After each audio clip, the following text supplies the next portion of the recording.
he says these words, Babylon is falling. I'm done, y'all, but I told you last week that the way my mom reads her books is she goes to the end of the book first. She reads the end of the book, and then she goes back to the beginning of the book.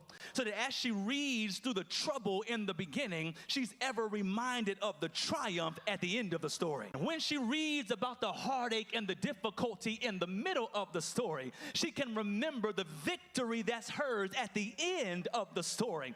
And can I just tell you today that it's not just my mom who reads that way, but I believe John the Revelator does as well. Because the Bible says in verse 8 that before he tells us about the discombobulation of Babylon, and before he tells us about the deception of Babylon, or even when he tells us about the disloyalty of Babylon, he tells us something first. Can I tell you what he says in verse 8? He says these words, Babylon is falling. I said before he got to the dangerous stuff, before he got to the difficult stuff, before he got to the troublesome stuff, he said, let me put your mind at ease. Babylon is falling.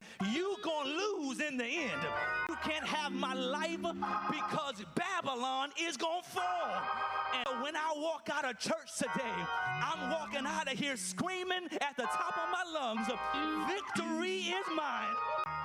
Listen, I know this can appear to be some scary stuff sometimes, but I want you to know that God has not revealed to us his word for us to be scared. Now, I need you to know the end while you're living through it, so that when the hardship comes, I know victory is still mine. When the difficulty comes, I know triumph is the end of my story. So that when laws start being passed, it's all right, I can hold on to God's hand, because I know that though weeping may endure for a night, joy will come in the morning.